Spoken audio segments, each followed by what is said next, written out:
spoilers ahead.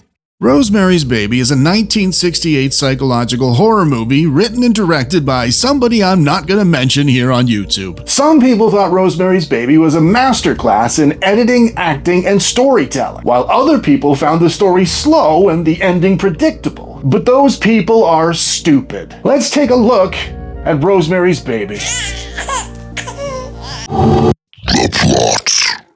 The movie opens with Rosemary and Guy Woodhouse moving into the Brantford Apartments in New York City. Rosemary's close friend Hutch tries warning them the apartment has a dark and creepy history, rife with witchcraft and murder, but Rosemary's all like, "Whatever, look how freaking charming it is." And after they're all settled in, Rosemary meets Terry Giannoffrio down in the building's laundry room. And it turns out Terry's a recovering drug addict. And she's living across the hall from Rosemary with her elderly neighbors, Minnie and Roman Castevet. And while they're chatting, the girls comment on how creepy the basement is, so they agree to start doing their laundry together. Terry shows Rosemary an unusual necklace Minnie and Roman gave her as a good luck charm, and it's stinky. But Terry says they can share its good luck anytime they're down there, which is a lovely sentiment. But before the laundry's had a chance to dry, Terry leaps to her death from the Castevet's 7th floor window. Rosemary and Guy bump into the Castevets at the scene, and Rosemary tells them how highly Terry spoke about both of them. And the next day, Minnie comes to thank Rosemary for the kind words with an invitation round of theirs for dinner.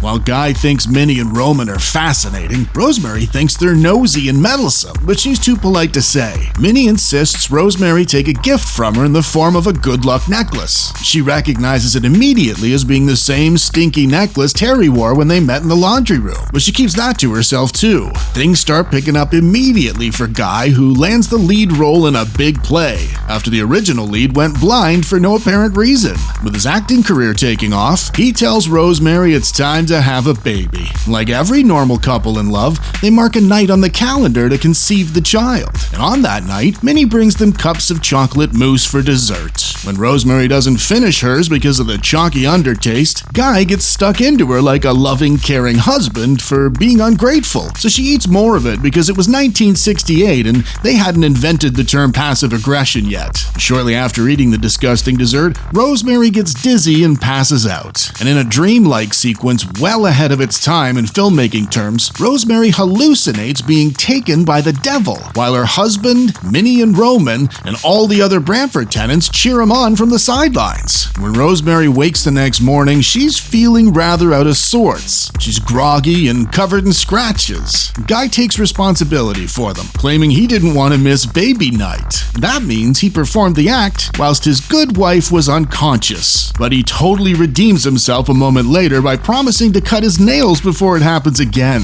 Isn't Guy a dreamboat? As per the movie title, Rosemary ends up pregnant with a due date of June, the 6th calendar month. When Minnie and Roman find out, they're so excited, they insist Rosemary go to their close personal friend, Dr. Saperstein, who happens to be one of the best obstetricians in the country.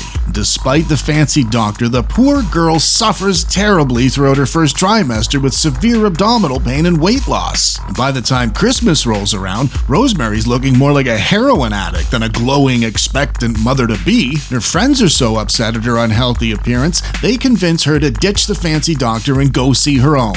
And her old pal Hutch is so upset, he does some deep digging into the history of the Brantford Apartments. What he finds is so spicy, he arranges to meet Rosemary to discuss it with her in private. But the meeting never happens because Hutch slips into a mysterious coma that he never recovers from. Pain finally grows intolerable. Rosemary tells super husband Guy she's going to see her own doctor. So Guy screams at his upset, pregnant wife because he's worried Rosemary might offend Dr. Saperstein. While they're arguing about it, the pain magically vanishes. Rosemary feels the baby move for the first time ever, so all's forgotten. Before Hutch died, he left a book for Rosemary called All of Them Witches, and he left a note with it saying the name is an anagram. So Rosemary puts her big brain to work and figures out Roman Castevet's an anagram for Stephen Marcato, who's the son of a Satanist that also lived in the Brantford Apartments. And from there, it seems obvious Minnie Minnie and Roman and old Dr. Saperstein are Satanists who set their sights on Rosemary's unborn child. But Guy, husband of the year 1968, assures her she's crazy and throws the book away. This finally gets Rosemary suspecting Guy might not be on her team after all. Out of complete desperation, Rosemary runs to her own doctor for help. Being 1968, her doctor does help by assuming Rosemary is crazy. So he phones her husband and Dr. Saperstein, and they come to collect her like a runaway beagle. Saperstein tells her if she tries resisting them, he'll have her committed to a mental hospital. So when they get home, Rosemary locks herself into her room, but that only fends them off for a few minutes. Saperstein ends up sedating her while she goes into labor. When she wakes up, everyone tells her the baby was stillborn, but her motherly instincts tell her otherwise. So she stops taking her medication and things start getting clearer and clearer, till one day she hears a baby crying above them. And of course, Guy plays it off like the new couple upstairs have a child of their own. But Rosemary's motherly instincts tell her the baby she hears is hers, so she discovers a hidden door leading directly to Minnie and Roman's apartments. And she finds the entire coven there celebrating her child, who ends up being the spawn of Satan. Which makes getting her a gift extra complicated, given Hallmark doesn't do cards for such an occasion. And there you have it, folks, the plot to Rosemary's Baby. Let's start with the good bits. When I review anything considered influential or innovative, the challenge is always the same for me. How do you critique a touchstone film, or a movie that's been used to measure other movies against? A lot of modern horror directors openly cite Rosemary's Baby as influential to their movie's conception and development. For example, Jordan Peele's Get Out, Ari Aster's Hereditary, Ty West's The House of the Devil, Jennifer Kent's The Babadook, and even John Leonetti's Annabelle have all tipped their hats to Rosemary's influence. So instead of using this time to determine if Rosemary's Baby's any good, let's examine what makes it good. And to me, it's the simple reality of the situation, and not the devil's contact lenses. This setup is perfect because so many people can relate to it. Think about it. Neighbors from hell.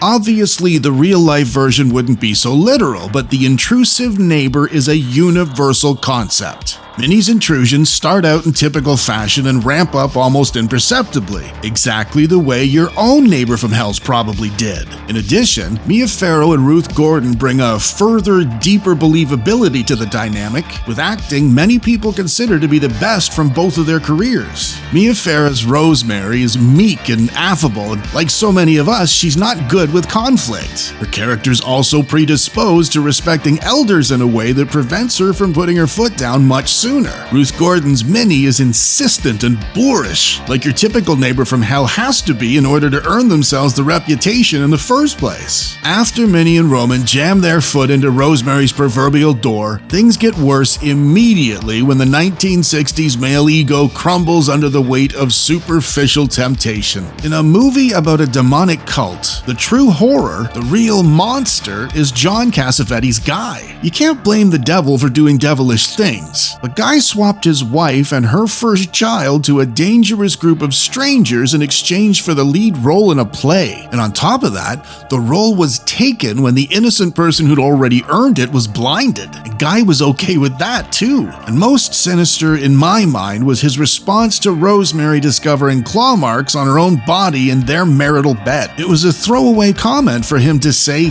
he had unconsensual relations with her while she was unconscious. All of these things add up to real-world horror in the form of the ultimate betrayal, the disintegration of familial trust, and the lack of respect for the marital bond, all handily tossed away for an acting gig after a single conversation with strangers. At least the devil didn't pretend his intentions were honorable in this movie. The shite bits.